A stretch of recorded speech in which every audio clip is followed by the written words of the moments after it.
So today's discussion is all about the power of context, managing the environment for your communications. No matter how well crafted or superbly presented your message, its communications value is defined by its context. The spread of information and ideas is dependent on the conditions and circumstances of the times and places in which they occur. The success of your communications is also determined by how far you need to move people from their existing perceptions and mind states. The longer the journey you need them to take, the more difficult will be your challenge. A well-known experiment was once carried out with the trainee priests. They were individually asked to prepare a short talk about the parable of the Good Samaritan. At the end of their preparation session, each trainee was then asked to go over to another building to give his talk. Some were informed that there was plenty of time to get to the other building. Others were told to hurry because they were running late and the talk was due to start in a few minutes.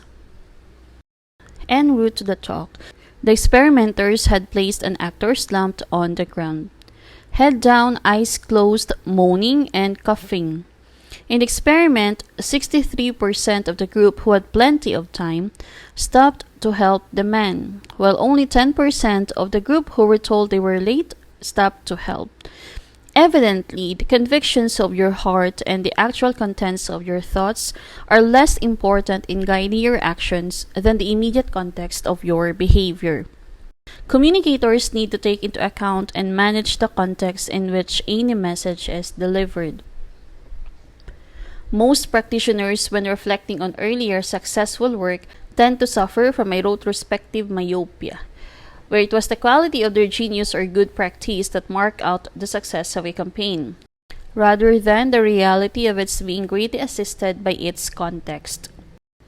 The influences shaping the context of how ideas are received can be divided into 4 groups. So you have the drivers, the length of journey, the dynamics of other memes, and the socio-economic political cycles. So the drivers are the factors influencing how people accommodate new communications. Sharing a birthday with someone can influence how you perceive the person. If you are born on the same day, you are more likely to be favorable to him or her. This is caused by group power, or what is called group think. Once you are part of a group, you are susceptible to peer pressure, social norms, and any number of other kinds of influence brought into play by the group. These are so powerful they can overwhelm your inherent predispositions.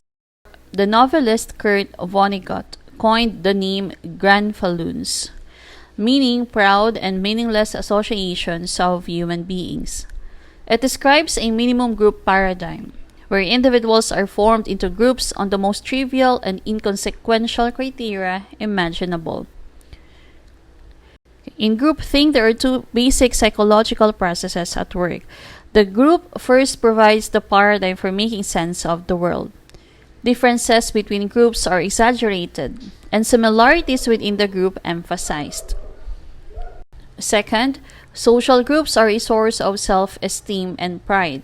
To obtain the self-esteem the group has to offer, members defend it and adopt its symbols, vocabulary, rituals, and beliefs.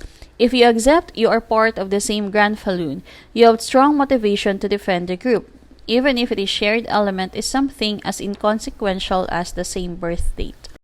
The degree to which you are influenced by groupthink will be affected by how long you perceive the group will be together.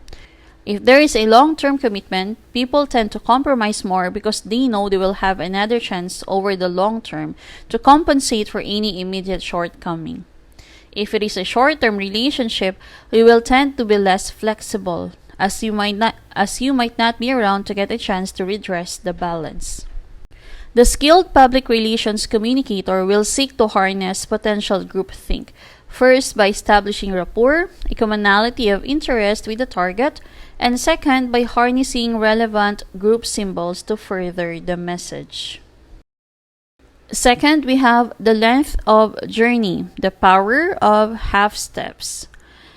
Context also influences successful communications by the distance people have to travel.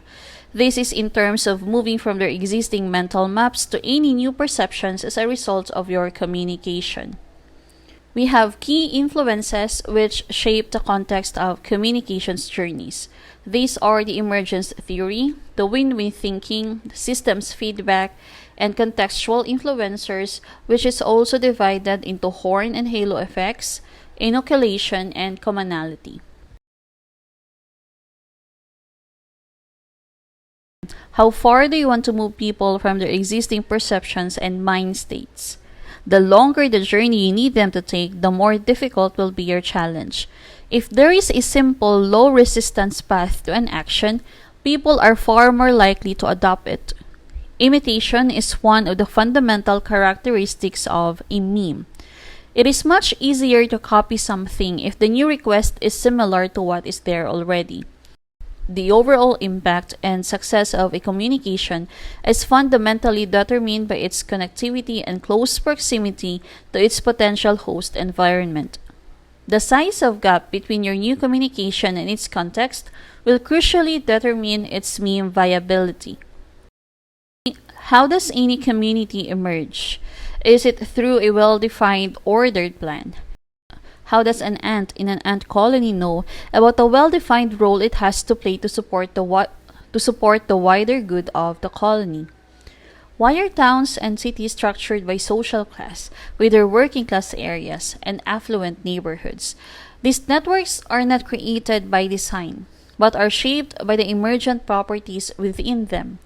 These emergent properties are defined as elements above and beyond the properties of the parts.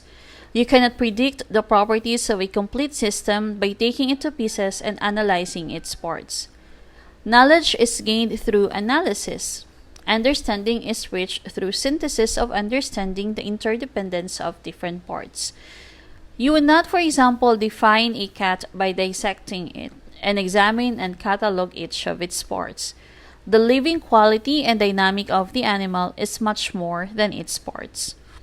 Emergent communications are created from bottom-up systems, generated by a multiplicity of many small messages to create a complex adaptive system. Emergent communications move from low-level rules to higher-level sophistication. Yet, there is a tendency among communicators to examine a situation from the top-down viewpoint. The key challenge is not necessarily to create an entire message, but to harness the potential for bottom-up communications, moving from the low level to higher levels, by examining what is already there as a message and build from this. For communicators, the fundamental question to be addressed is, what half steps from the perspective of the target audience are needed to move towards changing their behaviors or attitudes? People take a series of small steps in their journey of changing attitudes. Much communications practice fails because it takes too big a step, making too many assumptions about its audience and context, consequently failing to take people with it. Communicators should ask themselves, what half steps do I need my target to take? By posing and addressing this question, you are more likely to begin a genuine shift in attitudes and behaviors. Making small steps or half steps does not necessarily restrict the potential for diversity in communications. Making one small half step change can create significant differences. Your communication competes for resources to achieve attention, engagement, or further replication of the message from the target. Self-replicating messages do not just fall together, with the communication somehow striking lucky in securing coverage. Successful messages capitalize on a balance between their own meme qualities and stimulus to the target, and the order, design, and potential for growth in the context.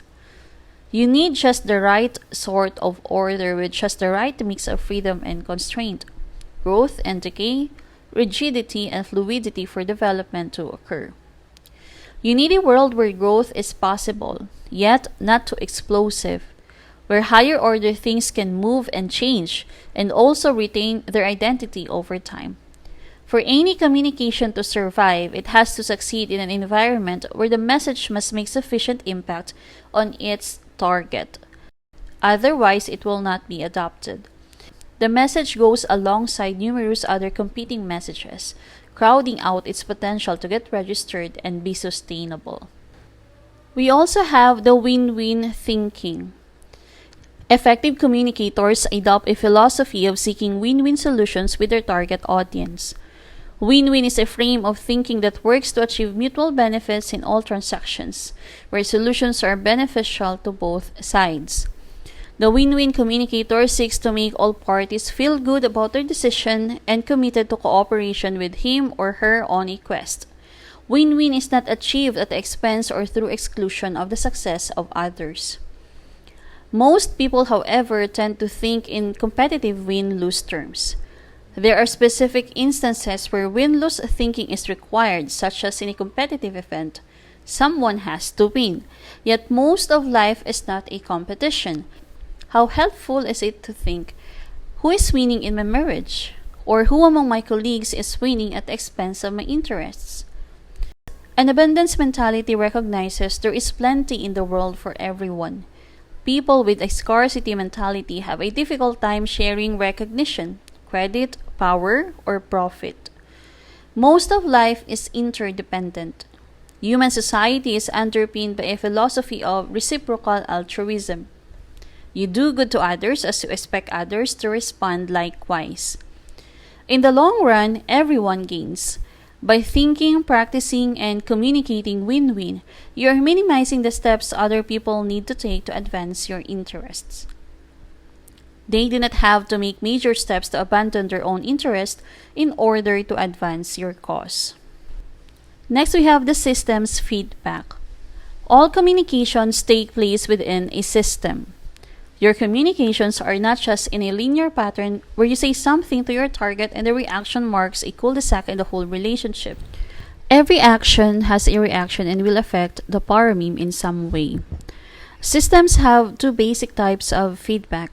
The first is reinforcing feedback, where changes in the whole system feedback to amplify the original change. Change goes through the system, producing an avalanche effect of more changes in the same direction. The second is balancing or negative feedback, where changes in the whole system feedback to oppose the original change and subsequently dampening its effect. Fundamental elements to recognize in any systems analysis are: first, you cannot not communicate. Whatever you do affects the power meme of a situation in some way.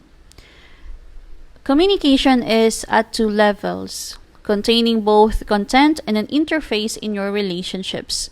Communicating is not just what you say, but who you are saying it to, and how this can affect the dynamic of your relationship. The third one, we have the chicken and egg paradox.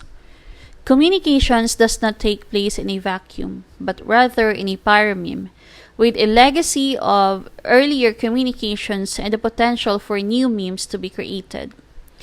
Like what comes first paradox of the chicken and egg, sometimes it can be impossible to identify the specific triggers leading to a mind state and perceptions, or why people have reacted in certain ways to your communication.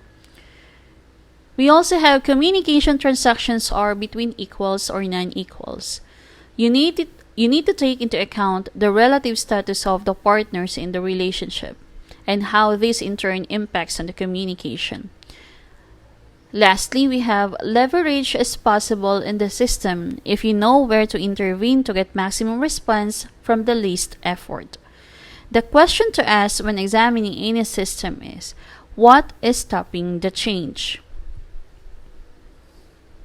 A useful tool for assessing a system is force field analysis. This identifies the different forces driving change, along with any obstacles or restraining forces to change. From this analysis, any positives can be reinforced and negatives reduced or eliminated. You need to understand and appreciate the relationships and constraints that can really constrain your potential range of options in a situation. If you learn to read these dynamics, it will help you master the processes of creating change in a given situation. Next, we have contextual influencers. The halo effect occurs when you form an overall positive impression of someone because of one good characteristic or his or her association with someone who is trusted and well liked. This positive judgment or anchor is carried over into the other areas where the person might or might not be competent. By letting your high quality rating in one area let you influence you in other areas, you are in effect being swayed by the person's halo. If, for example, you describe someone as being like Mother Teresa, the nun who devoted her life to helping the poor, you are seeking to confer Mother Teresa's saint-like qualities on the other person. This effect is often why job interviews are so unreliable for evaluating potential employees. It is also the reason for celebrity endorsement. It is hoped that the glamour and prestige of the personality will positively impact that often completely unrelated product. Inversely, the horn effect acts as a negative anchor which distorts perception. So positive qualities may be overlooked and overshadowed by unrelated negative attributes. In general, people overestimate personality characteristics and underestimate the importance of context and situation. They are more attuned to personal cues than contextual ones.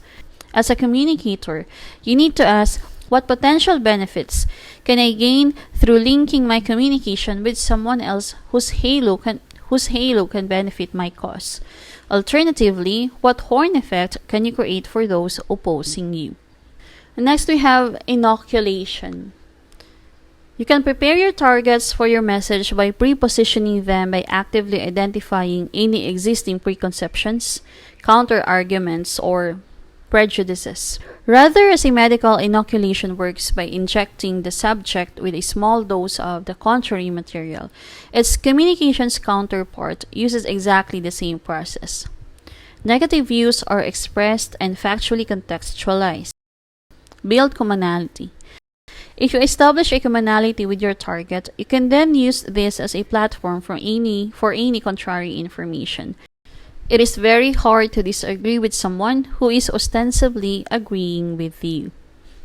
No meme is an island, replicating in isolation. Other memes can affect your message by giving it a boost, subsume and prevent it from obtaining full recognition, or submerge it in a fog of blandness.